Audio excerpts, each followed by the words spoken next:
Hello and welcome to this online edition of OU Nightly. I'm Lindsay Gibbs, coming to you all the way from Norman, Oklahoma. While COVID-19 keeps us off campus and out of a regular studio, we are dedicated to bringing you this newscast. We begin tonight with the latest coronavirus update for Oklahoma. As of today, there are 2,263 positive cases of coronavirus in the Sooner State, a 3.6% increase from Tuesday. 123 Oklahomans have died from the virus, 13.9% increase.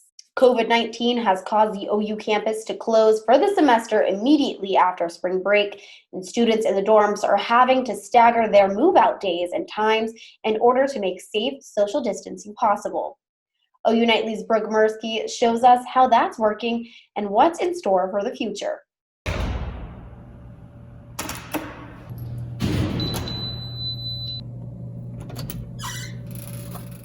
By now, almost all OU students have moved out of the dorms, a day some argue came way too soon. It just came so, I literally was not expecting any of this to happen. I even have pictures of me and I'm moving out of my dorm, all of a sudden. Since April 1st, students have been moving out tower by tower. First Adams, then Couch, and now Walker, having limited access to their dorm, their floor, for a limited time.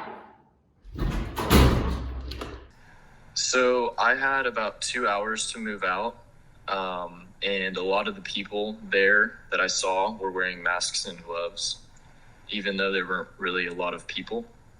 These scheduled move-out times help students maintain social distancing while moving their belongings out of their dorms. We're the only people there.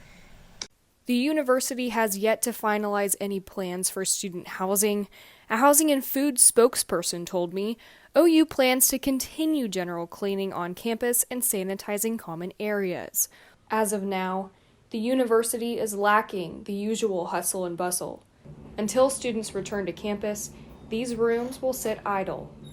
Brooke Mursky, OU Nightly.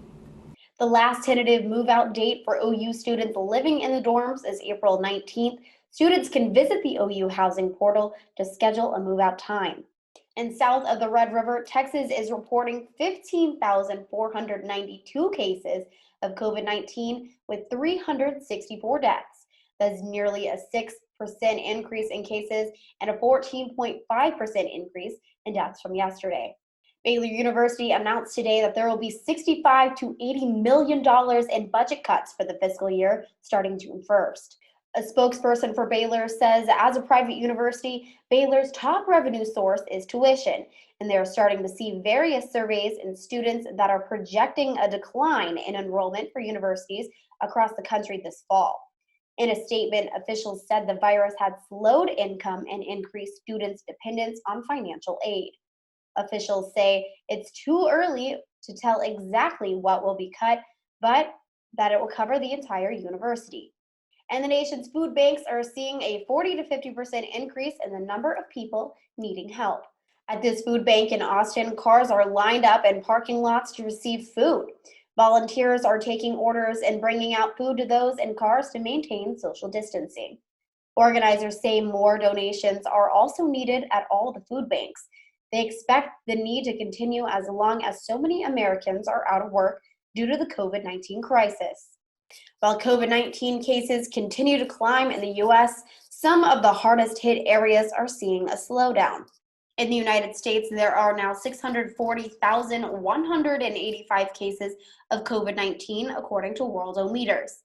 28,306 Americans have died from the coronavirus as well, almost 2,300 of them in just the last day. And countries in Europe are starting to look at how they end stay-at-home orders. Denmark is gradually reopening its schools, starting with younger students. First graders arrived at this school in Copenhagen today. They'll be sitting in hula hoops to keep their physical distance from other kids. Second graders will be joining them on Thursday, and only 12 students will be allowed per classroom for right now. Good evening, I'm Hannah Scholl with your weather for today. We've had a pretty chilly past couple of days, and let's take a look at those overnight lows from last night. It was 31 degrees here in Norman, so below freezing, 32 in Oklahoma City, 28 in Elk City, and 26 in Guymon. So feeling a little bit cold for the middle of April, but don't worry, we are on our way up. I'm here in Norman, Oklahoma right now. It's almost 60 degrees, and it is nice and sunny with a slight breeze, and it's approximately 15 degrees warmer right now than it was at this time yesterday for both Norman and Oklahoma City. Almost 20 degrees warmer for them out in Guymon in the Panhandle, 13 degrees warmer in Lawton, and 16 degrees warmer in Woodward. And current temperatures throughout the state, 57 in Norman right now, 57 in Oklahoma City as well. We have hit the 60s in some parts of the state, 63 in Enid and 63 in Elk City, but we are on the way up as far as temperatures go over the next few days, with the exception of Friday. So tomorrow, we're going to be starting off our day in the 40s, so it's not going to immediately feel warmer. We are warming up to the mid-60s by noon and then almost 70 by your late afternoon. Friday, we do take a step back. It's only going to be 54. We have a cold front coming through and some clouds sticking around that's going to keep us a little bit on the cooler side as far as those temperatures go, but we are back in the 60s for your Saturdays and 70 for your Sunday, and then pushing the 80-degree mark for both Monday and Tuesday of next week. That's all for the weather. Back to you. Hello everyone, my name is Carly Vargas. I hope you are all staying safe and healthy and practicing social distancing, but for now, I think it's time for some sports. The world's most famous cycling event, the Tour de France, has been postponed to August due to COVID-19. The president of France, Emmanuel Macron, said there will be no large-scale public events taking place in the country until mid-July at the earliest. You might be able to stop rewatching old reruns of games starting in June. While more than 10 tournaments have been canceled, the PGA Tour officials will announce this week when the fanless tour will continue, possibly as early as June 11th. I think I just became golf's biggest fan. Speaking of being tired of watching, our own president says he's ready for sports to be back. Trump is putting together a team of 200 advisories, hoping to reopen the world economically, including 16 sports representatives. Dr. Anthony Fauci says there is a way by making stadiums fanless and putting players on strict quarantine with testing every week.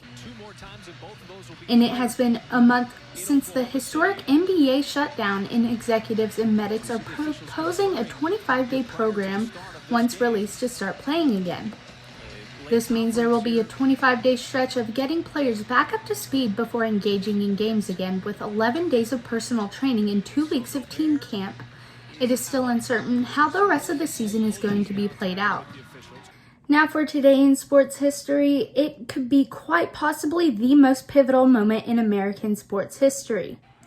On April 15th, 1941, Jackie Robinson became the first African American to play for a Major League Baseball team. Not only that, 56 years later in 1997, the MLB retired his number from the entire league. Robinson was able to steal 19 times in his career, setting a record at the time, and one steal even helped the Dodgers win the 1955 World Series over the Yankees. Jackie Robinson will always be a name to be remembered by sports fans everywhere. Now, don't forget, stay alive, stay inside. Back to you guys. Thank you, Carly. And you won't believe who the most recent celebrity to join a Zoom class and rock out with some pint-sized songwriters was John Bon Jovi. Teacher Michael Bonig recently tasked his students to write about their lives in quarantine. It's similar to a collaborative songwriting challenge Bon Jovi put on his social media. You tell me your story. Tell me what you're going through. Tell me how you're feeling. Bonig realized this was the same lesson he was trying to teach his kindergartners. So he reached out to Bon Jovi, who dropped in on one of the students' Zoom classes. Using the kids' own words, he performed a mini concert for the students and their parents. School officials were thrilled by the singer's participation and tweeted about the unforgettable experience. Well, that will do it for us today here on this online edition of OU Nightly, produced during the COVID-19 outbreak, brought to you by our team working remotely in Oklahoma and Texas. Follow OU Nightly on social media for daily updates and sinister story ideas. Reporting from Norman, Oklahoma, I'm Lindsay Gibbs. Good night.